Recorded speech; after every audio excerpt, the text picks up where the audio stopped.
Yeah, we're not going to discuss the removal of the Paratech struts.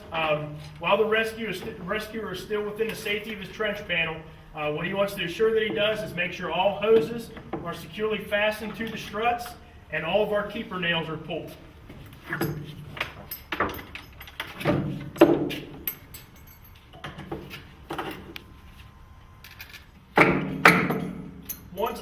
Once all his nails are pulled, he's going to go through a final check. He's going to look at all three struts, make sure there's no nails, make sure the hoses are securely fastened, and make sure each strut has the hoisting ropes.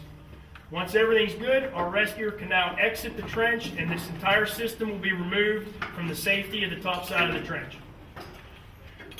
As we discussed before, when we remove our strut systems, they get removed in reverse order of which they were installed.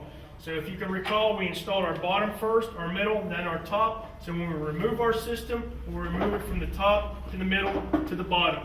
In removing the pneumatic struts, the first thing you need to do is repressurize the strut through the air system. So the trench boss will call for a hit and hold on the strut. Once full air pressure is achieved, we will now spin the collar using our collar tool from the top side back towards the base plate, and then we can remove the strut. Hit and hold on the top strut.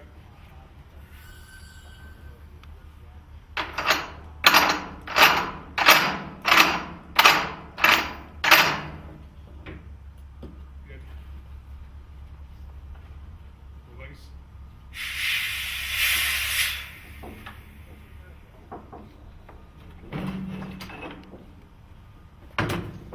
We'll now remove our other struts in the same fashion.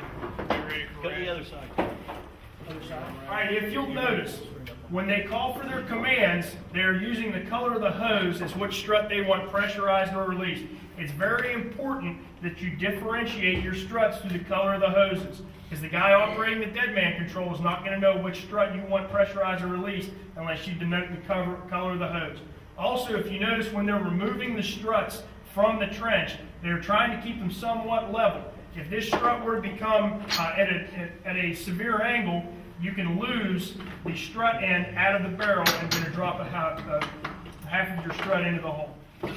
As you can see how it will come apart. So when you remove these from the trench, try to keep them relatively level, work as a team, and remove it without separating your strut. All right, we're now ready to remove our last strut. Once again, make sure you have panel teams in place to control your panels when you remove this last strut. Ready on panels? Panel set. The trench boss will call for full pressure or hit and hold on the yellow line. Hit and hold on yellow. We'll go through the removal process of the last strut.